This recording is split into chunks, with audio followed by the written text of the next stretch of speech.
Hello दोस्तों, welcome back to my YouTube channel. दोस्तों, rural development में हम लोग आज दूसरी यूनिट देखेंगे। अगर आपने पहली यूनिट नहीं देखी है तो मेरे चैनल पर विजिट कर कर देख सकते हैं। तो यूनिट टू दोस्तों हम लोग दो पार्ट में कवर करेंगे, जैसे हमने यूनिट वन को किया था। इसमें दोस्तों हम लोग रूरल डेवलपमेंट के जो प्रोग्राम्स हैं वो देखेंगे। तो सबसे पहले हमारा प्रोग्राम जो है श्री निकेतन एक्सपेरिमेंट, जो कि रविन्द्रनाथ टैगोर द्वारा चलाया गया था। देख लेते हैं इसमें। During the time when Tagore was charge of the family state in East Bengal, he was exposed to poverty and oppression engulfing the rural mass. ये जो प्रोग्राम था दोस्तों, ये ईस्ट बंगाल में चलाया गया था और वहाँ पर उन्होंने देखा कि बहुत ज़्यादा गरीबी वगैरह है, तब जाके उन्होंने ये प्रोग्राम को चलाया था। बाद में जो इनकी आइडियोलॉजी थी, इससे प्रभावित होकर एक ब्रिटिश थे लेनर्ड एल्मिनिस्ट, उन्होंने भी इंडिया में आकर उनके इस काम में साथ दिया। तो दूसरा पॉइंट ये हो जाएगा दोस्तों। And to translate his dream into reality, जैसा टैगोर जी सोचते थे, जैसा वो सपना देखते थे, वो सच हुआ। कब हुआ? The institution of rural reconstruction in Shri Niketan was establish in 1920, जब उन्होंने 1920 में श्री निकेतन नाम का इंस्टीट्यूट बनाया। यानी कि गरीबी को कैसे दूर किया जाए, पॉवर्टी कैसे लो की जाए, लोगों को कैसे आगे बढ़ाया जाए, ये सारी बातें सोचते थे जो रविन्द्रनाथ टैगोर जी और ब्रिटिश हैं। वो सपना साकार उनका कब हुआ? 1920 में। एंड उन्होंने श्री निकेतन नाम से एक इंस्टीट्यूट खोला था। अब इस इंस्टीट्यूट में क्या प्रोग्राम थे? To win the friendship and affection villager and cultivator and taking a real interest all the concern. इसका मेन उद्देश्य ये था कि जो लोग दोस्त की तरह, गांव के लोग जो हैं वो दोस्त की तरह रहें, और जो नए नए उपजाऊ सीड्स बनाने के लिए या उपजाऊ जमीन बनाने के लिए और नए नए जो यंत्र आ रहे हैं कृषि में यूज होने के लिए, वो सारी चीजें फेमिलियर हो जाएं इन गांव वालों से। To take a problem the village and field to the classroom for study and discussion of for solution. और जब ये क्लास चलती थी तो श्री निकेतन इंस्टीट्यूट में जब क्लास चलती थी तो जो भी प्रॉब्लम होते थे उसके बारे में यहाँ पर डिस्कस किया जाता था, चाहे वो एक्सपेरिमेंटल हो चाहे वो लॉजिकल हो। To put the student the way inquiry of participating experience cultivated dairy animal husbandry. तो जो लोग स्टूडेंट होते थे वो अपना प्रैक्टिकल नॉलेज शेयर करते थे, जैसे कि कल्टीवेशन हो गया, डायरी हो गया, एनिमल हस्बेंड्री हो गया, पोल्ट्री। ये सारी जो प्रॉब्लम आती थी, जो उन्होंने अचीव करते थे, जो वो एक्सपेरिमेंट के द्वारा देखते थे, वो सारी बातें उसमें डिस्कस किया जाता था उस क्लास में। To give the student elementary instruction connected to practical work. और श्री निकेतन इंस्टीट्यूट में ये इंस्ट्रक्शन लोगों को दिया जाता था कि ज़्यादातर स्टूडेंट क्या कर रहे हैं, प्रैक्टिकली कनेक्ट रहें। ये नहीं कि बस पढ़ लिया और उसको कहीं भी यूज नहीं करें, ऐसा नहीं था। The experiment was strongly supported by team foreigner and Bengalis. जो एक्सपेरिमेंट था दोस्तों, वो बंगालीज द्वारा एंड जो फॉरेनर आए थे उनके द्वारा बहुत अच्छे से सपोर्ट किया गया था। और दोस्तों इस इंस्टीट्यूट का मेन एग्रीकल्चर एक्टिविटी जो थी वो थी पहली एक्सपेरिमेंट, यानी जो उनका मेन मोटिव थे एक्सपेरिमेंट करना, ट्रेनिंग एंड एक्सटेंशन, ट्रेनिंग देना और उसके अकॉर्डिंग काम करना, ये इसका मेन उद्देश्य था। And extension activity will give much priority. जो एक्सटेंशन एक्टिविटी थी उस पर ज़्यादा प्रायोरिटी उससे दिया जाता था। A demonstration plot was created in part training and education to all farmers through the real life situation। जो ट्रेनिंग में जो इंस्टीट्यूट ट्रेनिंग देता था वो रियल लाइफ सिचुएशन पे देता था, उन्हें विजुलाइज कराता था कि देखो ये प्रॉब्लम है, इसको करने से ऐसा होगा, इसको करने से ऐसा होगा, ये सारी चीजें वहाँ पे डिस्कस की जाती थी। बाकी दोस्तों वही सब है, डेयरी, पोल्ट्री फार्म, ये सारी चीजें वहाँ पर बनाई जाती थी एंड उसका विजुलाइजेशन कराया जाता था। Significance of Sriniketan program. Another concept, Dharmakula reflection, the principle of cooperative was introduced 1928 and benefit of the village। एक जो दूसरा कंसेप्ट लाया गया था वो धर्मगोला था और ये 1928 में लाया गया। जो कि गाँव वालों के लिए बेनिफिशियल था। During the harvesting time every family deposit some amount paddy deposit Dharmagola. हर मतलब कृषि के दौरान गाँव के लोग क्या करते थे, कुछ पैसे धर्मगोला में रखते थे एंड आफ्टर सम टाइम उन्हें कुछ इंटरेस्ट मिलता था, मिनिमम इंटरेस्ट। और एक महिला समिति भी बनाई गई थी, जो कि इकोनॉमिक एंड सोशल वेलफेयर के लिए काम करती थी। ड्रॉबैक इसका है दोस्तों, this institute could not government help and support. ये इंस्टीट्यूट को गवर्नमेंट का हेल्प और सपोर्ट नहीं मिला। It could not research work and health program remain limited. इसका जो रिसर्च वर्क है वो ज़्यादा समय तक नहीं चला और इसकी वजह से प्रोग्राम बर्बाद हो गया। ज़्यादातर दोस्तों जब भी कोई भी एक्सपेरिमेंट आपका आएगा तो उसमें ड्रॉबैक लगभग सबका सेम ही रहेगा, तो ड्रॉबैक आप ये लिख सकते हैं। उसके बाद हमारा नेक्स्ट है गुड़गांव एक्सपेरिमेंट। गुड़गांव एक्सपेरिमेंट जो है दोस्तों MRF एल ब्रायन द्वारा 92 में चलाया गया था एंड इसका भी मेन उद्देश्य वही था दोस्तों, तो देख लेते हैं। He was promoted by backwardness poverty and misery, यानी कि गरीबी को दूर करना, पिछड़ेपन को दूर करना, ये सारा मोटिव था इसका। अब इस स्कीम में क्या था, गुड़गांव स्कीम में, to increase the crop production, यानी कि ज़्यादा से ज़्यादा प्रोडक्शन को बढ़ाना है, उपज को ज़्यादा से ज़्यादा बढ़ाना। टू कंट्रोल एक्स्ट्रा एक्सपेंडिचर, जो एक्स्ट्रा खर्च है उस पर कंट्रोल करना। टू इम्प्रूव द हेल्थ, गांव के लोग जो है उनकी हेल्थ को अच्छा करना यानी बढ़ाना। To develop the feeling women education and home development, women education को बढ़ाना एंड गांव घर में ही कुछ ऐसा, गांव घर में ही कुछ ऐसा बनाना जिससे कि वुमेन वुमेन लोग आगे बढ़ें। उसके बाद कुछ एक्टिविटी है, द एक्टिविटी इंट्रोड्यूस बाय ब्रेमवेयर। जो इस प्रोग्राम की एक्टिविटीज थी, पहला क्या था, a school rural economic train village guidance 1925। और इन्होंने एक स्कूल खोला रूरल इकोनॉमिक के लिए, जो कि 1925 में। A domestic school of economic train groups of women and children welfare work 1926। And एक साल बाद फिर इन्होंने एक स्कूल खोला जो इकोनॉमिक एंड डोमेस्टिक वर्क के लिए था, और इसमें बच्चे और औरतें वेलफेयर के लिए काम करती थी। हेल्थ एसोसिएशन विच रन 5 हेल्थ सेंटर, इन्होंने हेल्थ एसोसिएशन खोला जो 5 हेल्थ सेंटर थे। And A women institute of Gurgaon, एक वुमेन इंस्टीट्यूट भी खोला गुड़गांव में इन्होंने, जिसका नाम था लेडीज गार्डन इन गुड़गांव। ड्रॉबैक दोस्तों सेम वही है कि टेक्निकल नॉलेज नहीं था गांव के लोगों के पास, गवर्नमेंट का सपोर्ट नहीं था पेमेंट की वजह, और कुछ समय बाद दोस्तों किसी के पास कितना भी पैसा रहे तो वो कम ही हो जाता है, खत्म हो जाता है। और गांव के लोग जो रूढ़िवादी होते हैं, जो बहुत सालों से चला आ रहा है उसी पे वर्क करते हैं, तो ये सारी चीजें दूर करना आसान नहीं था। और this project was based upon the sentiment FL Bryan and when he was transferred gradually this program stopped। ये जो प्रोग्राम था वो पूरी तरह एफएल ब्रायन पर डिपेंड था, जब एफएल ब्रायन नहीं रहे तो ये प्रोजेक्ट भी नहीं रहा। उसके बाद दोस्तों हमारा है मार्थंडन एक्सपेरिमेंट। मार्थंडन एक्सपेरिमेंट आप देख लीजिएगा, ये ज़्यादातर आता नहीं है तो इसको आप पढ़ लीजिएगा। ये भी सेम वैसे ही है, बस थोड़ा सा चेंज है, जो कि आपका spiritual development and physical development, mental development, social development, और डॉक्टर स्पिनिचर हैच ने इस पे किया था जो एग्रीकल्चर एक्सपर्ट थे। जो मेन पॉइंट दोस्तों यही है इस मैथड में, ये डिफरेंट है, बाकी लगभग सब अलग है। तो इस पॉइंट को नोटिस कर लीजिएगा दोस्तों, spiritual development, physical development, economic development, mental development, social development, ये सारा डेवलपमेंट दोस्तों गरीब और पुअर लोगों के लिए बात की जा रही है, और जो कि ये लोग रूरल एरिया में रहते हैं।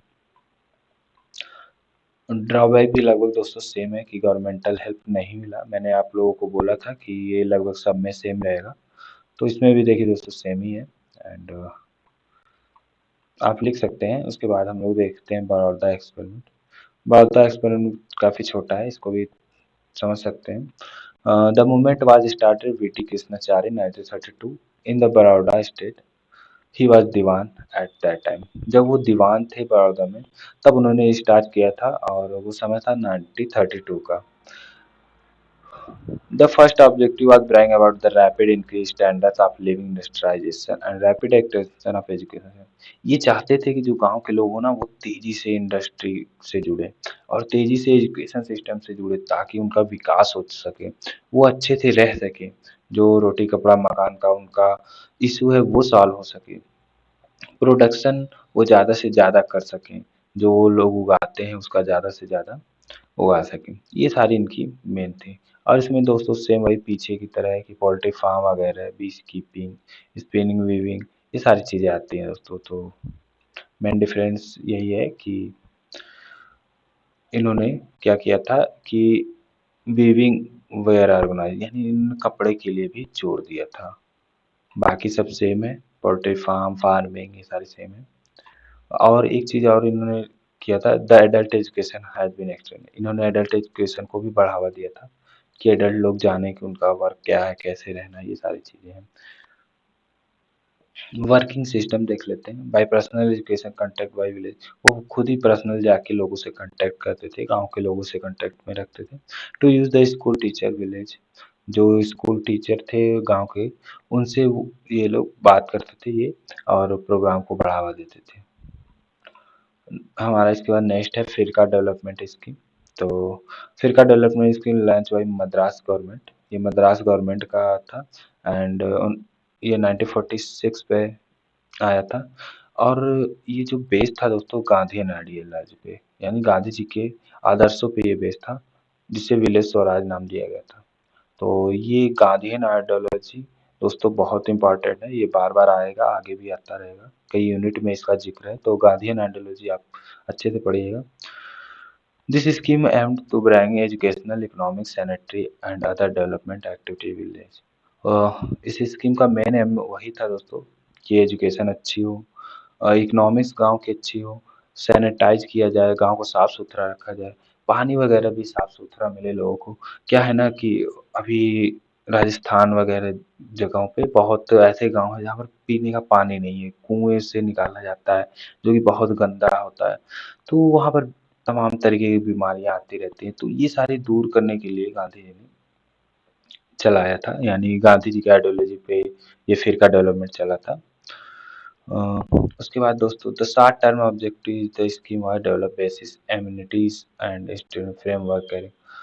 इसका मेन उद्देश्य यही था कि जो गांव के लोग हों उनकी इम्यूनिटीज मजबूत हो, उन्हें साफ पानी मिले, सप्लाई मिले, सैनिटाइजेशन, वही दोस्तों है क्लियर, गांव स्वच्छ सुंदर रहे, क्लियर पानी मिले उन्हें और पंचायत इस पर ध्यान दे, ये सारी चीजें थी। द लॉन्ग टर्म ऑब्जेक्टिव, ये तो दोस्तों शॉर्ट टर्म था कि जो बेसिक चीजें वो मिले, और लॉन्ग टर्म क्या था कि एग्रीकल्चर में डेवलपमेंट हो उनके, जो वो लोग कृषि कर रहे हैं वो आगे बढ़े, एंड एनिमल हस्बेंड्री यानी पशुपालन, खादी एंड विलेज इंडस्ट्री को बढ़ावा देना।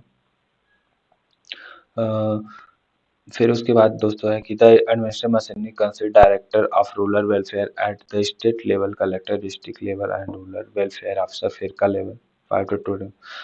जो ये प्रोग्राम चलाया जाता था दोस्तों, ये कलेक्टर से लेकर डिस्ट्रिक्ट लेवल एंड उसके बाद दोस्तों ग्राम पंचायत लेवल तक जाता था। and in 1953 1954 when community development program and national extension service program are adopted Madras state. जो ये प्रोग्राम था दोस्तों वो बाद में 1953 और 1954 के बीच में नेशनल एक्सटेंशन सर्विस प्रोग्राम में शामिल कर लिया गया। जो फिरका डेवलपमेंट था दोस्तों वो 1953 से 1954 के बीच नेशनल एक्सटेंशन सर्विस प्रोग्राम में शामिल कर लिया गया। उसके बाद है इटावा पायलट प्रोजेक्ट। तो इटावा पायलट प्रोजेक्ट जो है अल्बर्ट मेयर जो कि यूएसए के आर्मी से रिटायर होकर आए थे उनके द्वारा चलाया गया था एंड ये स्टार्ट हुआ था 1948 में and he was organize the project village card Mahewa in UP. ये जो प्रोजेक्ट स्टार्ट हुआ था वो महेवा एक जगह है जो कि यूपी में पड़ती है, वहाँ पे इन्होंने स्टार्ट किया था। अब पायलट प्रोजेक्ट का मेन उद्देश्य क्या था? To know the degree productive and social improve. Same दोस्तों वही है कि लोग अपने सोशल इम्प्रूवमेंट के बारे में जाने, एग्रीकल्चर के बारे में जाने और अपने जो कृषि कर रहे हैं उसकी प्रोडक्टिविटी को कैसे बढ़ाएं, ये सारी चीजें जाने। To find quickly this result could be earn. जो वो लोग काम कर रहे हैं, गाँव के लोग जो काम कर रहे हैं, वो उसका रिज़ल्ट जल्दी से जल्दी प्राप्त करें। To know whether the result remain permanent even after the special pressure withdrawn. जब वो उन पे बहुत बड़ी मुसीबत आती है या कुछ भी ऐसा होता है, तो वो उसको झेल सकें, उसकी प्रेशर को वो समझ सकें और उसका परमानेंट सॉल्यूशन निकाल सकें। ये इस प्रोग्राम का मेन उद्देश्य था। In the project development officer at various level way posted, और इन्होंने क्या किया था, अलग-अलग लेवल बनाए थे और वहाँ पर अलग-अलग अफ़सर भी बैठाया था। जैसे दोस्तों आप पुलिस स्टेशन में जाते हैं तो अलग-अलग अफ़सर होते हैं। कोई थानेदार होता है, कोई डीएसपी, एसपी होता है, कोई जेलर होता है, तो इसी तरह दोस्तों इन्होंने भी अलग-अलग जगहों पर अलग-अलग लोगों को स्थापित किया था। At village level there are multipurpose village level worker. Village level पर भी इन्होंने मल्टीपर्पज़ के लिए अलग-अलग गाँव के लोगों को काम दिया था। This program works whereby large similar earlier project introduced improved variety seed scheme। ये प्रोजेक्ट दोस्तों अलग-अलग तरह के बीज को बनाना, केमिकल फर्टिलाइजर बनाना, प्लांट बनाना, प्लांट को कैसे प्रोटेक्ट किया जाए, कैसे अच्छी से खेती की जाए, मिट्टी को कैसे चेक किया जाए, ये सारी चीज़ों पर भी इनका प्लान आधारित था, इनका प्रोग्राम आधारित था। और जैसा सब में कॉमन है दोस्तों कि एनिमल हस्बेंड्री करना, इम्प्रूवमेंट रोड, वाटर सप्लाई, ये सब भी के प्रोग्राम में शामिल था। जब ये प्रोग्राम स्टार्ट हुआ दोस्तों, जब ये हमारा इटावा पायलट प्रोजेक्ट स्टार्ट हुआ दोस्तों, तो ये 64 विलेज में था और 1 साल बाद ठीक एग्जैक्ट 1 ईयर बाद ये प्रोजेक्ट क्या हुआ, 97 गाँव में यानी 97 गाँव में ये फैल गया। एंड 1951 तक ये 125 गाँव में फैल गया। This project are finally one national extension service, और लास्ट में दोस्तों तो ये प्रोजेक्ट किस में, नेशनल एक्सटेंशन सर्विस में मर्ज हो गया। और फिर यहाँ पर दोस्तों मेन वही काम है कि प्रोडक्शन वगैरह पे इन्होंने इंक्रीज किया, एग्रीकल्चर पर भी बहुत वर्क किया। सक्सेस गेंड इटावा कोना, जैसा मेयर साहब चाहते थे इटावा प्रोजेक्ट पे, वैसा सक्सेस इन्हें हासिल नहीं हुआ। उसके बाद हमारा है नीलोखेरी एक्सपेरिमेंट, जो कि हमारा लास्ट होने वाला है। एंड इसके बाद हम नेक्स्ट पार्ट में देखेंगे। तो नीलोखेरी एक्सपेरिमेंट है 1948 में स्टार्ट हुआ था और इसके जो लीडर थे वो एसके डी थे। एंड वो क्या थे, minister of community development, community development के वो क्या थे, मंत्री थे। एसके डे जो थे वो क्या थे, मंत्री थे। याद रहे दोस्तों, नीलखेरी को एसके डे ने स्टार्ट किया था और वो एक मंत्री थे।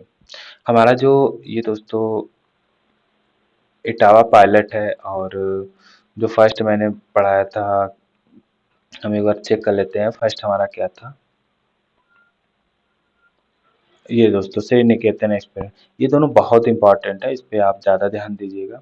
एंड बाकी तो इम्पोर्टेंट है, but Shri Niketan and Etawah वाला प्रोग्राम हमारा बहुत ही इम्पोर्टेंट है। तो चलिए चलते हैं नीलखोरी एक्सपेरिमेंट में और समझते हैं। It primary purpose was develop on new township rehabilitate discipline person West Pakistan. इसका मेन पर्पज ये था कि गांव को टाउन में यानी कस्बे में बदला जाए। द प्रोजेक्ट वाज बिल्ट समपे barren around the vocational training centre highway Delhi. Vocational training centre भी दोस्तों खोला गया था कहाँ, दिल्ली और अम्बाले वाले हाईवे पे। SK Dey launch new scheme called Mazdoor Manzil. SK day ने एक नया स्कीम बनाया था जिसको मजदूर मंजिल के नाम से जाना जाता था, और वो कहाँ था, नीलखेरी में। अब इस स्कीम में क्या था दोस्तों, सब वही पुराना है। Training and agriculture implement preparation, training on cottage industry, training on carpentry. तो दोस्तों ये सारी बातें आप समझ ही रहे होंगे, इसमें ज़्यादा कुछ समझाने वाला है नहीं। और कुछ technical vocational training work centre है। जो दोस्तों इन्होंने क्या किया था, जो हमारा खेती से रिलेटेड है, कैसे साबुन बनाया जाए, लॉन्ड्री कैसे की जाए, बेकरी कैसे अच्छी से चलाया जाए, ये सारी चीज़ें थी। ये क्या करते थे, इन सब पे वोकेशनल ट्रेनिंग देते थे और बताते थे लोगों से कि ऐसा करो तो ये सही होगा, ऐसा करोगे तो ये सही होगा और ज़्यादा से ज़्यादा पैसे तुम्हें मिलेंगे। ये सारी चीज़ें बताते थे। कहाँ पे दोस्तों, जो इन्होंने दिल्ली और अम्बाला हाईवे पर सेंटर खोल रखा था वहाँ पे। The Nilokheri project was unlike any other village development project. ये भी जो नीलखेर प्रोजेक्ट था, सभी प्रोजेक्ट की तरह इसको भी गाँव के लोगों ने बाद में अनलाइक कर दिया। Its objective have to refuse the planned settlement where they could not everything which required for a town or a village. इस प्रोजेक्ट में वो सब नहीं था जो एक गांव को ज़रूरत थी या एक कस्बे को ज़रूरत थी, तो इसी वजह से ये नेग्लेक्ट कर दिया गया। The colony had school, agriculture farm, polytechnic training centre.